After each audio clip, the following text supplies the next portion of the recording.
Good morning, Morgan, and good morning to any of Morgan's friends that are joining us for today's video. And today we're going to be talking about how to format your output. Okay?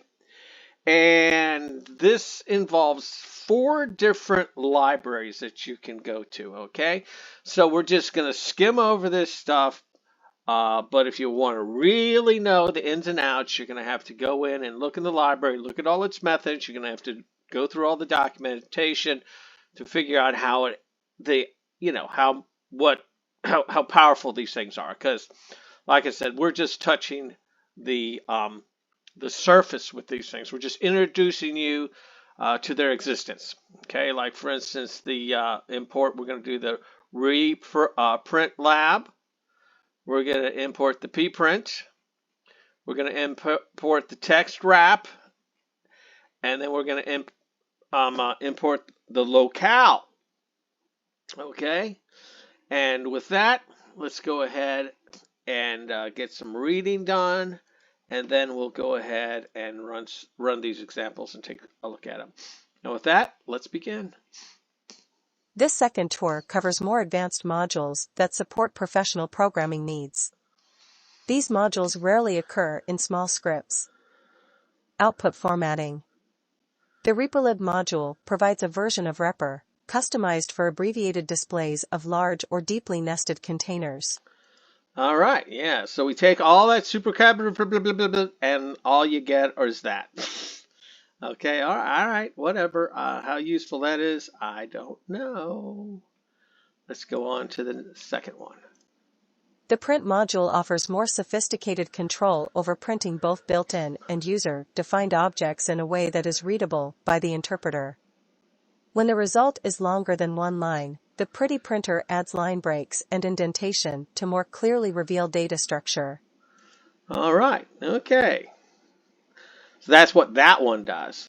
And I'm going to guess that the wrap test module or library wraps the test. But, hey, let's see what the machine says. The text wrap module formats paragraphs of text to fit a given screen width. Really? All right. And what does the wrap do? The wrap method is just like fill, except that it returns a list of strings instead of one big string with new lines to separate the wrapped lines. Okay. And the last one. The locale module accesses a database of culture-specific data formats.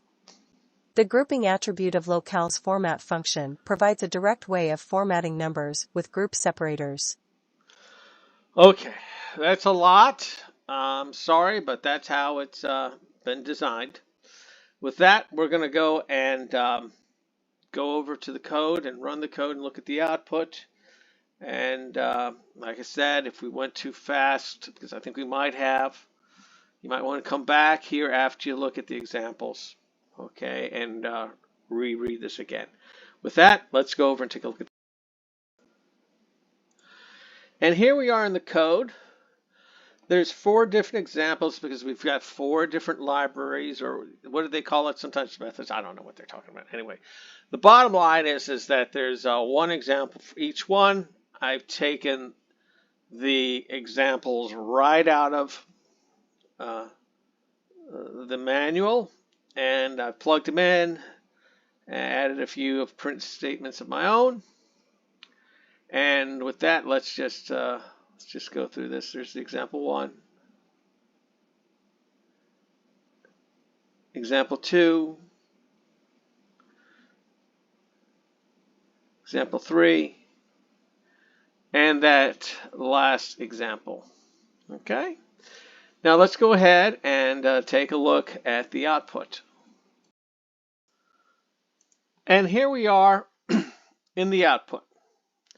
Now in the first example, we see that it did concatenated it like we were expecting, or what the book told us to expect. In the example 2, when we shrunk the column to 40, okay, we get this. Then in example 3, with the wrap test, we created a string with that big list, and then we went ahead and fit it into column 40 bytes wide. And then we get to example 4, and then this weird stuff happens. Okay, if you look in the code, you'll see that there's these two statements that they run. This locale convention and then locale.format, and they weren't printing it out, and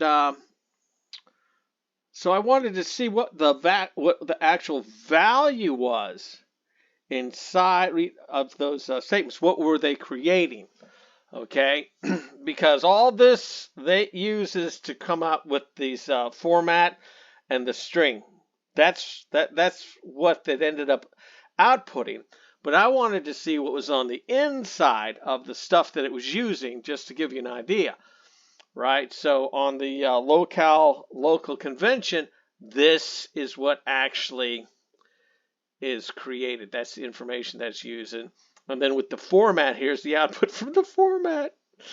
Okay, and isn't it confusing? I don't know what, but you know,